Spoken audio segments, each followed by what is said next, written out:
Same storm system will bring some dangerous wind to our area later today, as well as possible flooding. Meteorologist Llarisa Abreu is here with more on when we need to make sure we get inside to be safe today. Lots of wind coming our way, Llarisa. Lots of wind, Janelle. In fact, models are bringing winds here in the city, clocking in at near 50 miles an hour as early as 4:45. So that's just several hours away as the storm continues to track closer and closer to our region. One thing that we are going to experience is widespread winds, and that's going to be pretty much the factor here, the number one primary factor that we are watching, the number one threat we're watching as we continue to move forward in through the afternoon and eventually through the overnight hours.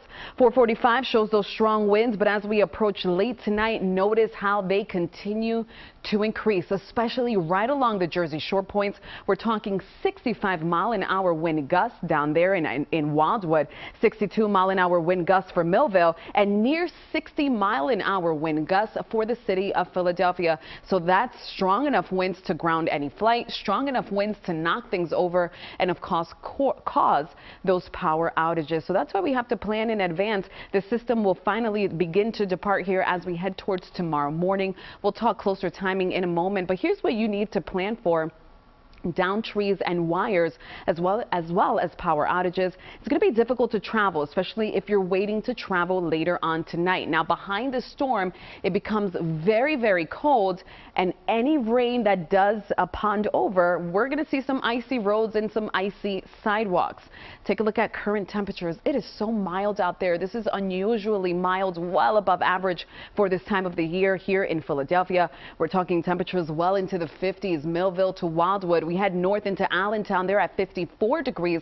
It's still dry there, but we've been seeing a little bit of rain out in the Poconos, and this storm system is really like parked across central portions of the state. It will continue to eventually migrate east, and we're going to see some of that rain move into Philadelphia just after 5 o'clock tonight. Now, we could still see a spotty shower out ahead of this batch of rain, but the more intense rain will be approaching our area as we head towards later on this evening. So timing it all out for you, 6:15, this particular model shows the rain still well to our west, coming down pretty heavy. This storm will continue to intensify as it gets closer into our region.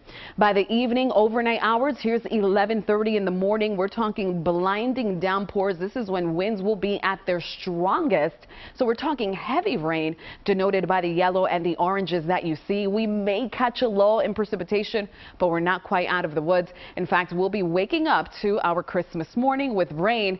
And then here, notice this model, by 10:30, the storm is out of here. Still going to be windy, though, and we may see the possibility of a few flying flurries once the storm departs and that cold air begins to rush in. Heavy rain and strong winds. That's what we have to plan for. And then, boy, temperatures come crashing down. 63 degrees today, 36 by Christmas afternoon, Janelle, and it's going to remain quite windy as well.